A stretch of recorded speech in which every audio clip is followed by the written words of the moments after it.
Hey everyone, my name is Melissa Chiasson, and today I'm going to recap for you 2003's Finding Nemo. Finding Dory comes out this week. That's right. On June 17th, we're finally gonna see more Nemo and Dory and Marlin action. 13 years later, I was literally 11 years old when Finding Nemo came out, and I loved that movie. Here's what happened in Finding Nemo. Marlin and Coral, soon to be parents to 400 plus fish, have moved into their brand new home on the Great Barrier Reef, right at the drop-off before it becomes the wide open sea. A large predator fish attacks them and Marlin gets knocked unconscious. Marlin wakes up and discovers that Coral and all their 400 fish eggs are just gone. They were eaten by that fish. So he looks helplessly out into the waters, turns around and finds that one little fish egg has fallen from where the nest was and is on the reef, and he goes over and he picks up that fish and swears to protect it forever. Flashing forward to Nemo's first day of school, he wakes up his father, he's super excited, and his father is a little bit hesitant to let him get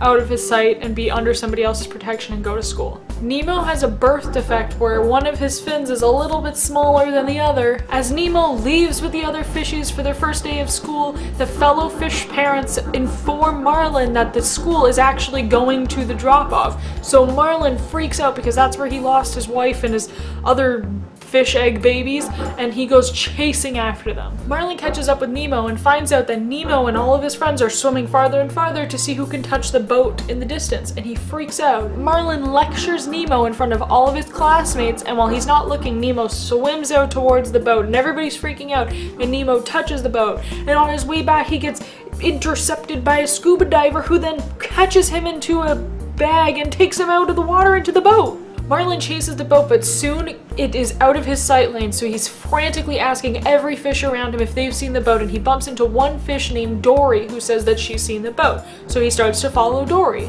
But soon Dory freaks out because Marlin is following her, and she has short-term memory loss apparently and forgot that she was helping him find his son. So Marlin and Dory continue looking for this boat, and they are intercepted by 3 sharks, who apparently belong to Fish Eater Anonymous, and they just needed some fish buddies to bring to their meeting. Marlin and Dory find a scuba mask that has writing on it, and he recognizes the mask as being something that one of those scuba divers were wearing, so he gets it and he's swimming with it with Dory, but they can't read.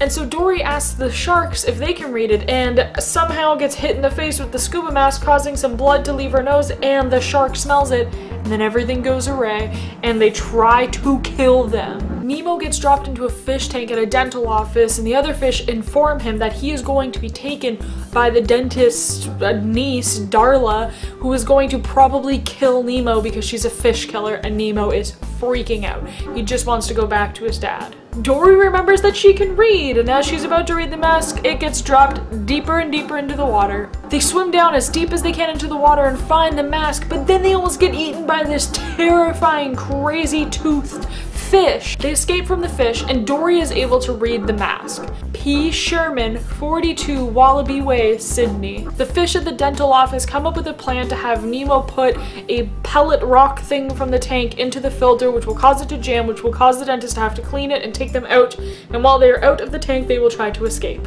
Dory and Marlin get stuck in a giant sea of jellyfish while they're trying to swim towards the Eastern Australian current, and they have to fight their way through it, trying not to get zapped. But Dory gets zapped and Marlin has to rescue her, but then Marlin gets zapped and they're both just passing out.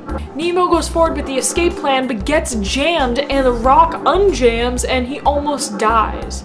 But he manages to escape thanks to the other fish friends. Marlin wakes up on the back of a sea turtle, and he's already on the Eastern Australian current, and don't worry, Dory's there too. She's playing with the baby turtles. Marlin tells the sea turtles about the crazy adventure that him and Dory have been on while trying to find Nemo. That story ends up spreading throughout all of the creatures of the sea, and even gets to the birds outside of the waters that land on the sea and hear these stories. When a pelican named Nigel finds out this news, he's already met Nemo at the dental office because he's like friends with them and chills on the window and watches a dental procedure. It's like all pelicans do. He goes to inform Nemo the good news that his father is on the way. Filled with hope, Nemo decides that this is his chance. He swims into that filter system, jams another rock in it, and escapes unharmed, and the tank starts getting green. Marlin and Dory break away from the sea turtles because they've gone as far as the sea turtles can take them, and so now they're going off towards Sydney to find Nemo.